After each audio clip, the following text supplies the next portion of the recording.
Hey, what's up guys, aarava here, and welcome back to another episode of my F1 22 My Team Career Mode. This is episode number 33 today for the Belgian Grand Prix in Season 2. If you guys did miss the previous one at the Austrian Grand Prix, then be sure to go check that one out before you see this one. That was the sprint round, of course, and it was quite action-packed. 4 safety cars over the course of the weekend, 2 in the sprint race, which made that sprint even more of a sprint, and then 2 in the main race, and the second one really did change the race for us, of course, because our team messed up for the first time this season. They had a howler, very Ferrari-esque strategy from them to not pit Albon for one under the safety car. They pit me and put on the soft compound instead of the hards. That should have gone to the end and should have allowed us to have dominated that Grand Prix and get another win under our belt. But alas, it wasn't meant to be, and Lando Norris was able to get revenge from the British Grand Prix and secure his first ever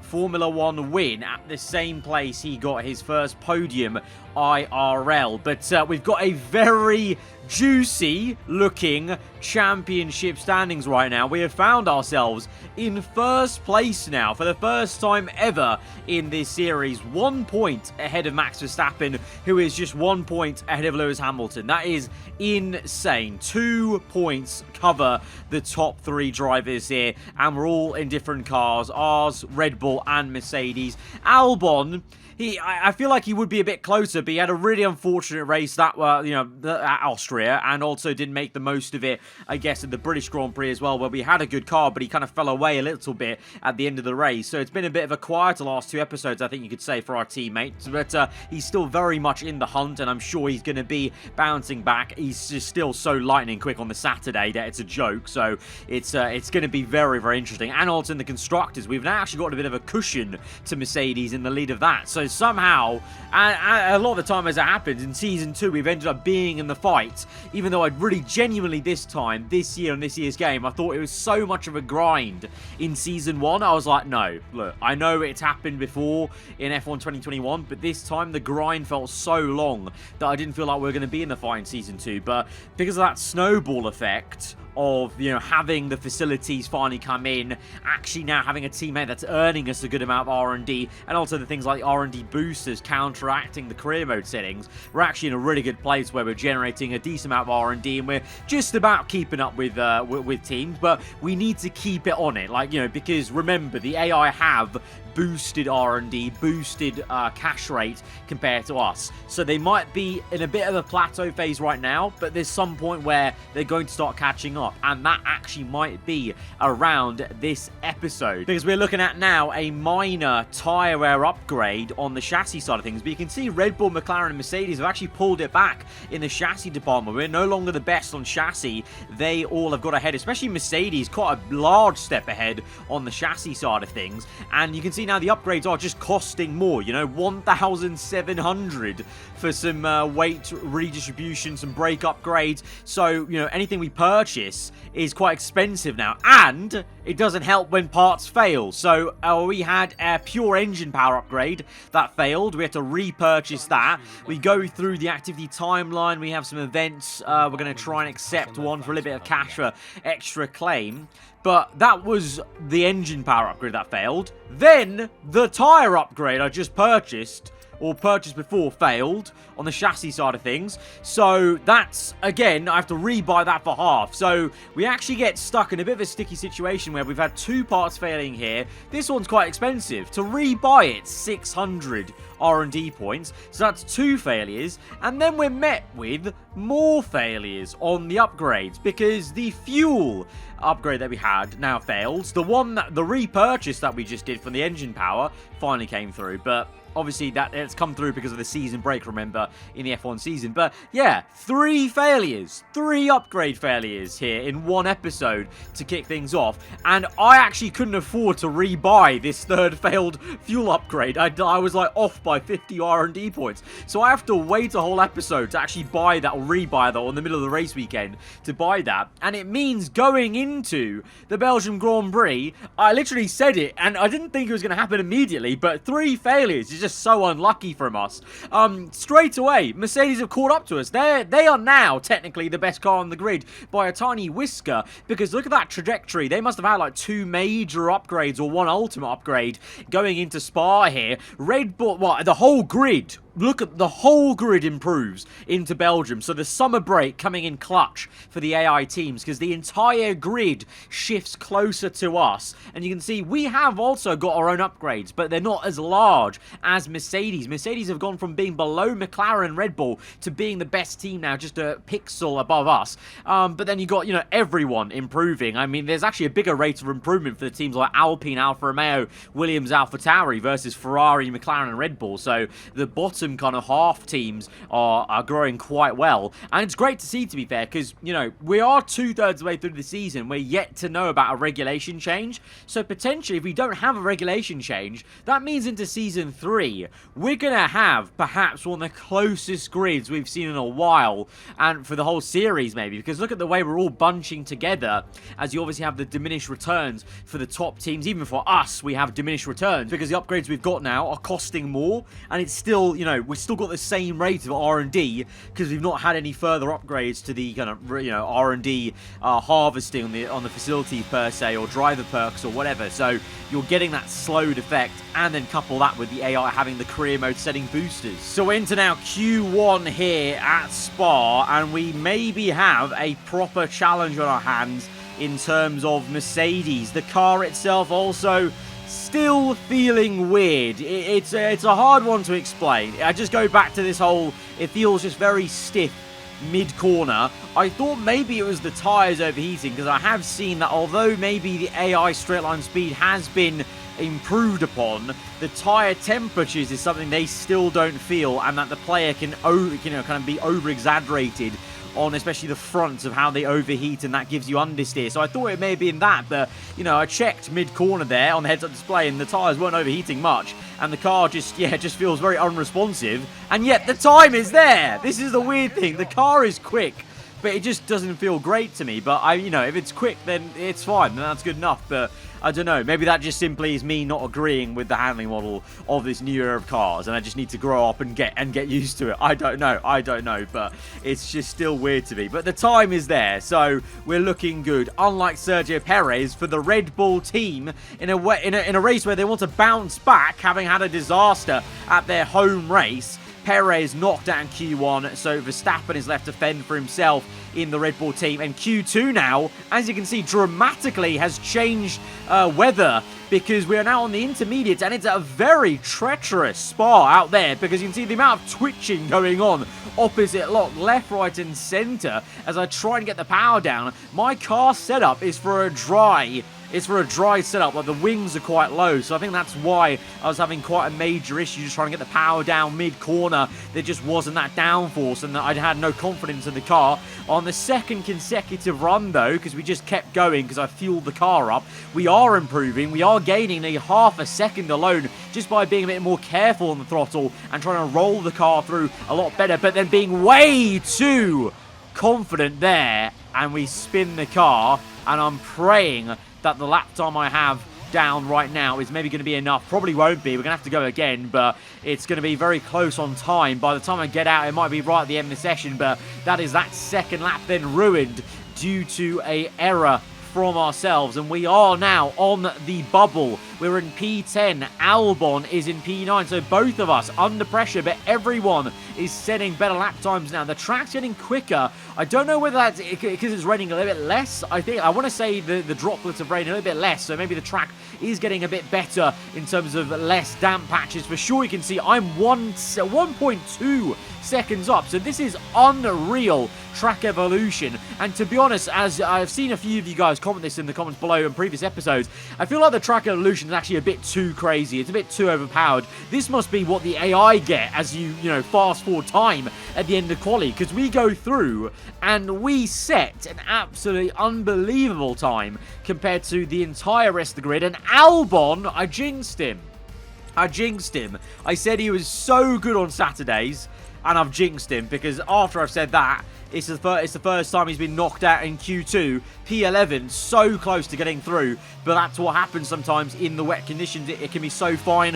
One little twitch of oversteer could get you knocked out. So it's going to be myself, Hamilton, and Verstappen in terms of the top guys in the standings. Albon P4 in the standings right now, not in the fight. And, you know, it's things like this that are going to, you know, keep him away from being right in the fight for the standings. So this is interesting then, because it's back to dry, overcast conditions. Let's see what we can do in this first lap. The track is very green now, remember, because the rain washes away a bit of the rubber. So the track feeling a bit less grippy than it was in Q1. And it's not a great time. We're 7.5 tenths off provisional pole right now, behind the likes of even Norris there in the McLaren and Leclerc in the Ferrari, which are cars we should be comfortably beating. But Verstappen set a pretty damn good lap time. Russell behind us in P6, Latifi as well, so we are beating a couple of cars, but we could be much better. But Sector 1, what's going on? Oh my!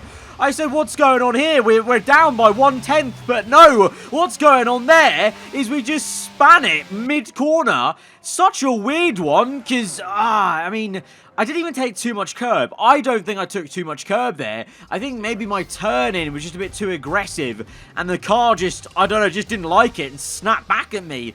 And so he spin out, and so it's a devastating qualifying, really, in the end, because we're going to be P10 and 11 then, myself and Albon, in a place where I was already afraid of Mercedes being right there and giving us a challenge now, being the best car on the grid. We just don't perform to even be anywhere near them. But a big shock there, apart from us, is the fact that look at who's on pole here. Leclerc in the Ferrari. What? The Ferrari's not been there the whole season. Leclerc's been so down on form, but he has got pole position ahead of the two Mercedes cars, and then Verstappen.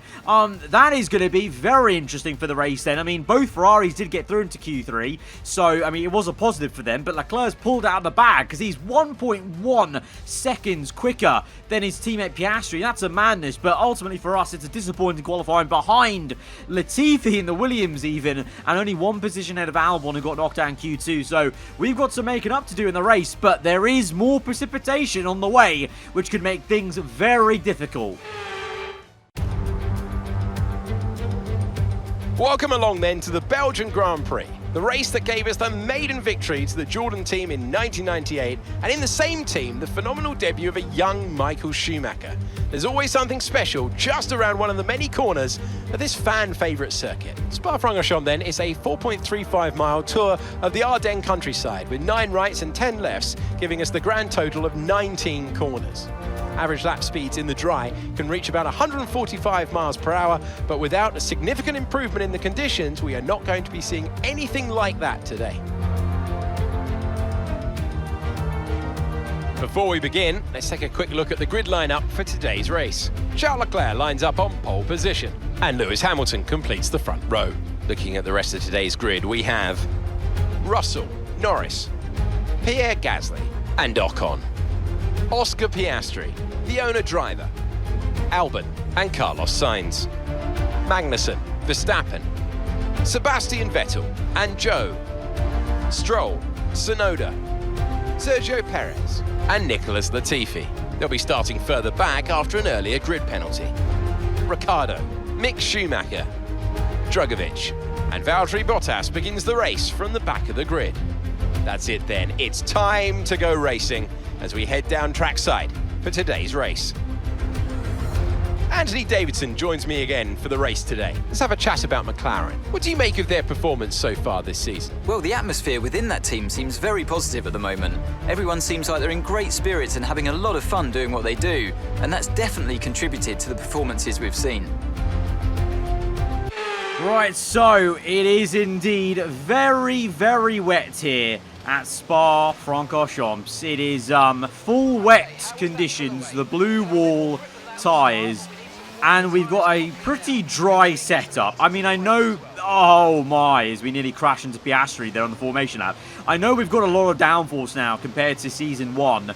A lot more downforce, so maybe the lower wings won't be as much of an issue. And to be fair, I think it is going to get dry at the end of the race, so we may just get quicker and quicker as we go on through the race. You know, as we go from full wets to inters to dries, basically this first part of the race is just us surviving and trying to maintain and not lose too many positions, gain a couple on this opening lap, maybe if we can, and then just try and tiptoe around and get to the INTERS period where we know we have a bit of pace from Q2, of course, and then we're going to hopefully be okay in the dries, and hopefully we don't spin and make a mistake like we did in Q3. I mean, there's a lot of ifs there, but you know, that's always the case in any F1 race. You try and piece together everything and hope for the best. But in a race where the Silver Arrows have made massive upgrades, they're looking strong, but Leclerc managed to beat them. There's still maybe a chance for us to go and attack the Silver Arrows and compete for the top spots maybe. But both me and Albon need to have a good start to this race, maybe gain a couple of positions, and then later when it's dry enough with DRS, pick off some people. But here we go then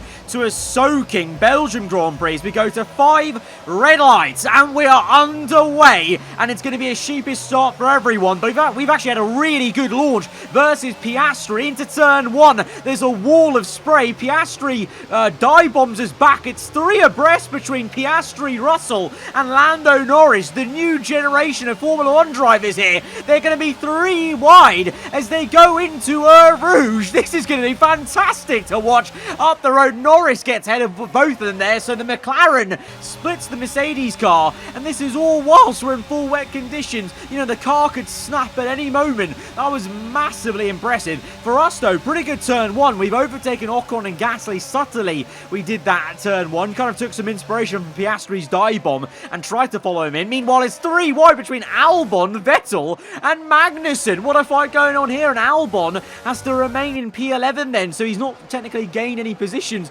off his grid spot. Magnussen and Vettel fighting quite hard there. Once again, Vettel proving how good of an AI driver he still is in this game, because that Aston Martin is, you know, it's improved, but you can see where Stroll is, but consistently Vettel seems to just be here in the top 10 so many times. Is we make a little bit of an error going wide at Pouon, but Gasly makes an even bigger one. You can see there how easily it's done. So it's not just me going wide a bit in some of these corners, it is, you know, Pierre going wide. I think just generally every AI driver is going to find it hard as Leclerc and Hamilton take a bit of a wider line to try and find some grip. Leclerc there with a bit of a drift actually through that right-hander, so it's Leclerc feeling the pressure. So that's actually, maybe I take some solace from that. So maybe, you know, even though I'm feeling quite nervous in the car, I'm not going to lie, I think maybe the AI themselves are going to be feeling that as well, because probably a lot of them actually did go with like a default setup, because I think, you know, most of quali was dry, and in this race we know it's going to get to a dry period. I think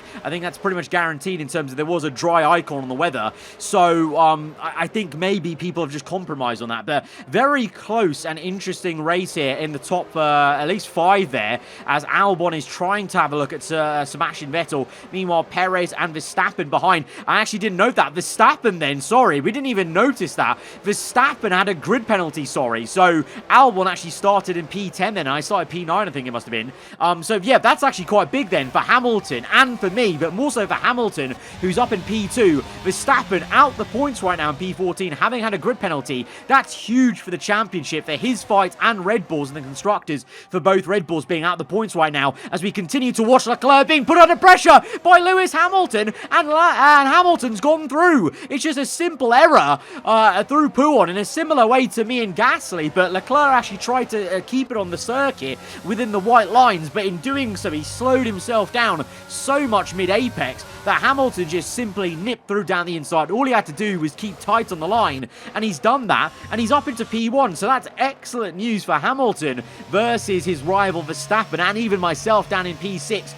Big points there for Hamilton, because there's a lot of cars for me to overtake if we want to try and challenge him, and I don't think we're going to do that in the heavy rain. I don't think we're going to catch up to him right now, but we can try and look at overtaking at least one car, which is Piastri and the Ferraris. We try and dance the car around the outside, chopping away at the steering wheel, soaring away at it to keep the car going in a straight line and where we want it to go, and we've done it up into P5. That was a really satisfying move there, because literally I was having to fight the car every microsecond as Leclerc continues to make errors at that same corner. Lando down the inside now, and he's up into P2. Russell now applying the pressure. The Ferraris, they're losing it. They've got no pace, but now Lando's wide.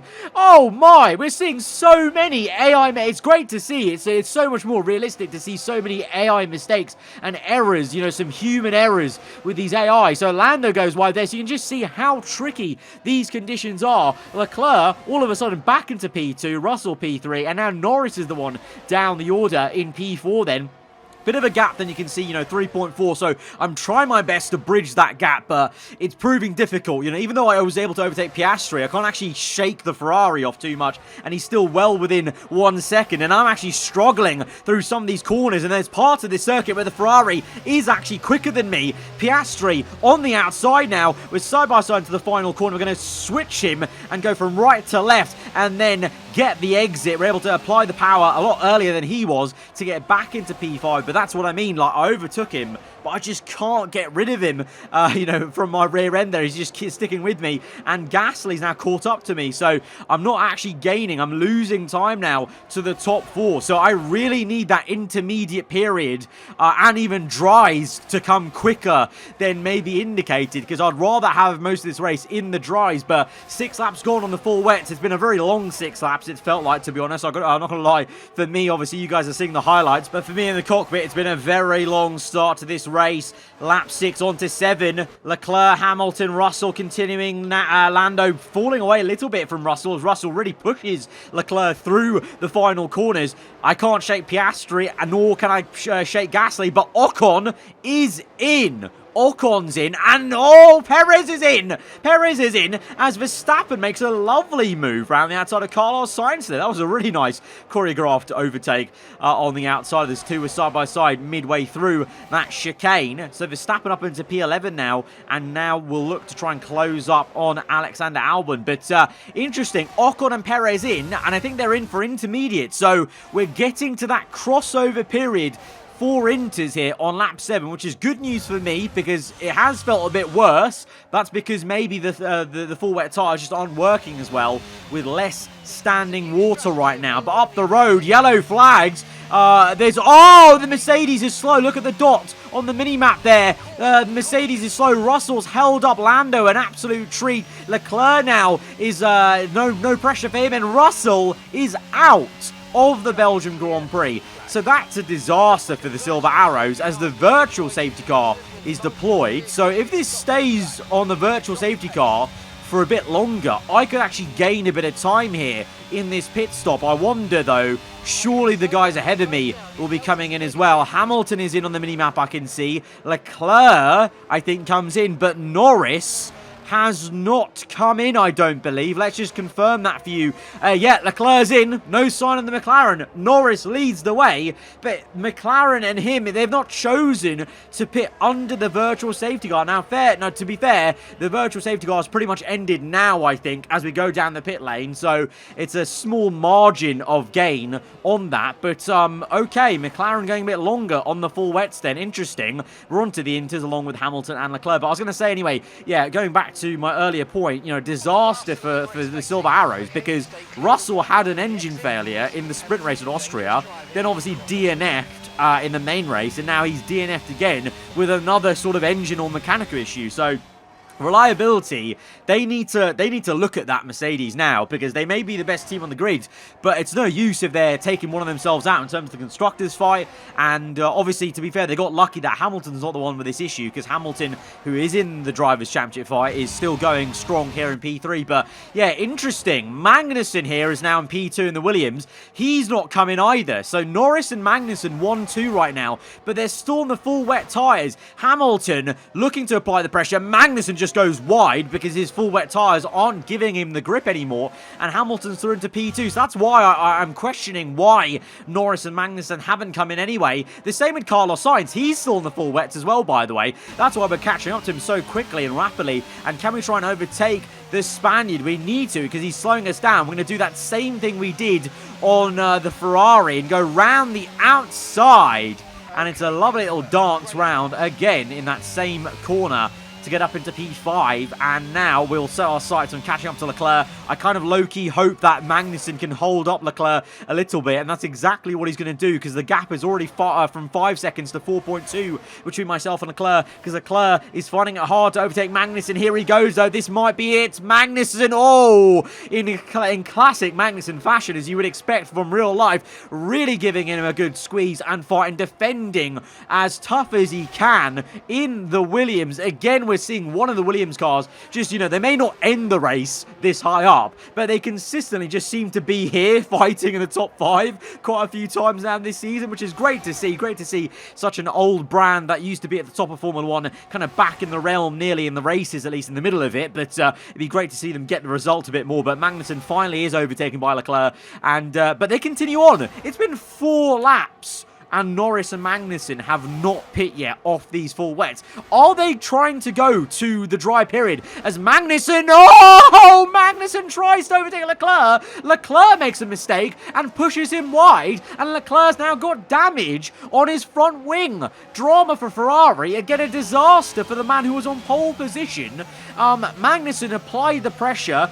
Leclerc buckled. He took him wide off circuit, and whilst he did that, locked up and had a bit of damage to his front wing, and now we overtake him down the inside because he's got a lot less downforce on the front end. He does come back at us, though, because he's got some good grip. We brake early, and of course, he's not got the turn in, so he switched back him, and it's actually, in the end, a really satisfying little, you know, dummy and then go into the inside there. But Leclerc's basically taken himself out of the race, and the pole sitter, disaster for him, disaster for Ferrari once more, as we are now looking to overtake Magnussen for P3, dive down the inside, and of course, like with Hamilton, he just has no mid-corner grip. So even though I kind of, you know, it was a bit of a last-minute lunge, he just didn't have the grip to actually keep it on the inside and kind of cut me off there. And now lap 12, Lando is in. So 6 laps after the first people came onto INTERS, McLaren come in now, but it's not going to be for dries, because it's nowhere near dries. It's INTERS. So what are they playing at? What have McLaren, Williams, you know, and Haas as well with Sainz?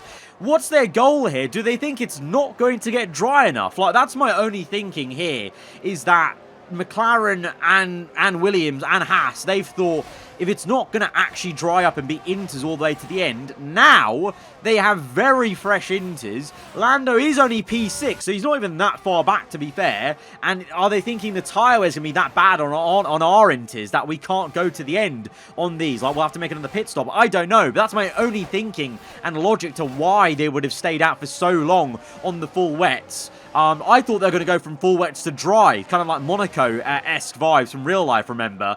But no, it's not. It's time for INTERS still, very much so, for at least a couple of more laps. So very, very peculiar. But yeah, so now the 2 Red Bulls, by the way, sorry, I was talking about that, you would have seen visually, the 2 Red Bulls are now in the points. Verstappen ahead of Perez, P8-9. Albon, he's had a very quiet race. It's been very weird.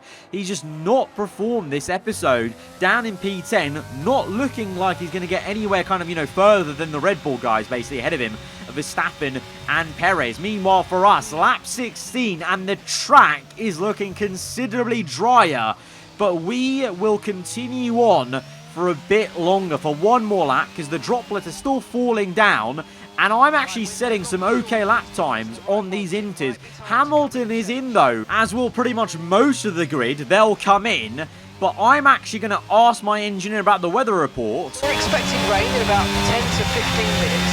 And that right there confirms with what I thought. So on the starting screen for the strategy, there was a single icon for rain at the very end of this race. So there was meant to be this abrupt dry period and then rain at the end. Now, I was about, what, 5-6 seconds behind Hamilton, and I was not catching him. So if I pit for dry tyres, I'd still be about 6 seconds behind him. And I probably wouldn't be catching... I might catch him a little bit on the mediums. But I just genuinely think Mercedes are the best car on the grid now. They've got the pace, and Hamilton would have had me covered. So my thinking here is, if there's some rain on the way at the end of this race, why don't we gamble here? And that's what we are... Well, it's not why not. We are doing it now. We are gambling here. On to lap 18. I've continued on. Hamilton's now 6.4 seconds ahead, behind me. But I'm still setting very good lap times on these intermediates. I feel like these INTERS, they've maybe overheated and burned out a little bit to the point where they've kind of become into slick tyres, kind of like Turkey Grand Prix vibes into slicks. I mean, even the tread, as I'm going through these corners, you can see the tread isn't as defined, so I think the tyre wear has made them turn into a little bit like a slick tyre, but not fully, because the full grip is not there of a slick. It's still kind of got the speed of an Inter. But the grip levels out of corners is really not that bad. Like, I'm getting a pretty good launch out of every corner. It's just mid-corner where I'm losing time. But I'm going to take the gamble here. Why not? This is the only way I could possibly win this Grand Prix, is by staying out Inters and hoping that the rain is going to come towards the end of the race. And if it doesn't, then we're just going to have to try and defend against Hamilton.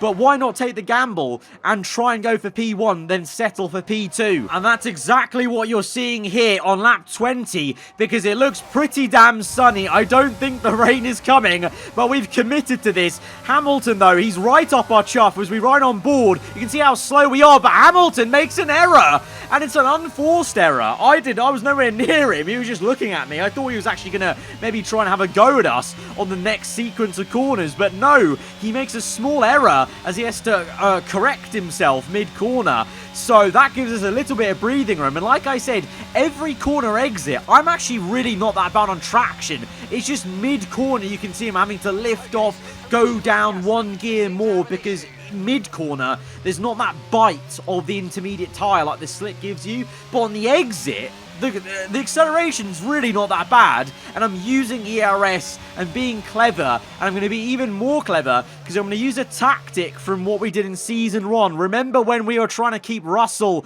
at bay to give Drogovic the podium, the team's first podium? We did this Wily or Fox move where you give them the room in turn 1. We're side by side, and we re-overtake Hamilton as we go up Radion. That was amazing stuff, and it was all on the intermediate. But because I gave him turn 1, I get DRS, and so I'm able to pull away again on the Kemmel Straight. So we are, once again, the second time we've come to Spa in this career mode, we're playing the most tactical game of like 4D Formula 1 chess here on the grand stage, as Gasly is denied a podium now late in this race by his arch rival Esteban Ocon there in the Alpine up into P3. Oh no!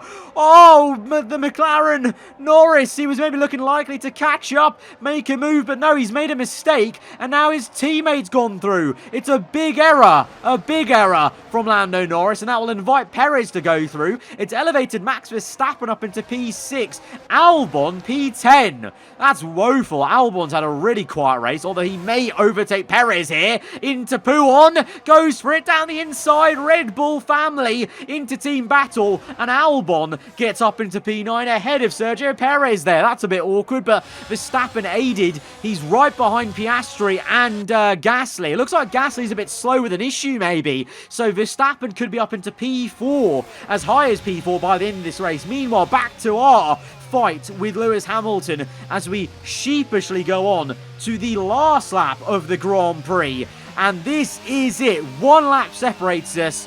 We're on intermediate on a bone-dry circuit. Hamilton again down the inside. It's fine. We want to do that. We want to get the DRS back on him down the Kemmel Straight. But we get a great exit, like I've been saying, on the intermediate off turn 1. Bit of ERS usage. And again, for the second time, wheel-to-wheel stuff. Through Rouge, up Radion. This time Hamilton's able to mid-corner keep it ahead, but then we get squeezed onto the grass, but we fly by with DRS. Hamilton may be frustrated at what he's seeing in front of him there. Tried to squeeze me a bit off circuit, but having none of it. Kept my foot in with DRS open, and we're back into P1. We've got 2 sectors to go, but now the Inters are really struggling because they're overheating, and the grip is just not there. Hamilton on the outside, but I'm just doing what every good driver should do in terms of the textbook of how you defend.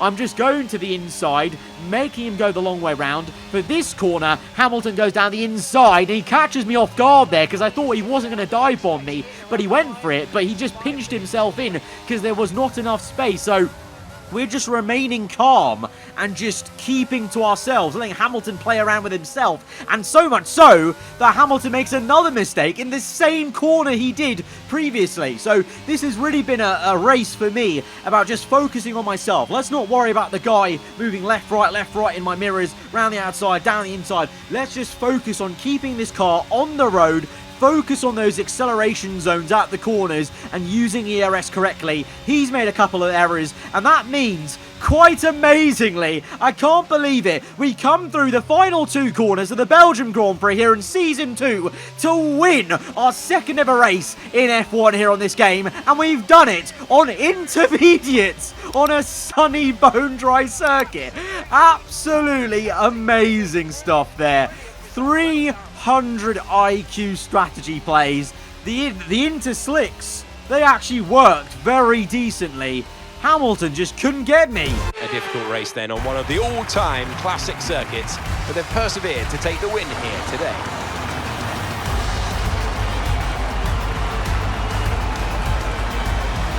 Talk to me, Ant.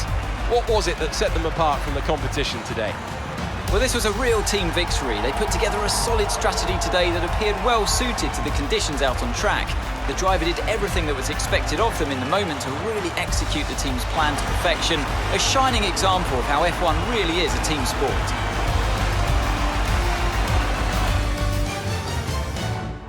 Welcome then to the podium, our top 3 drivers.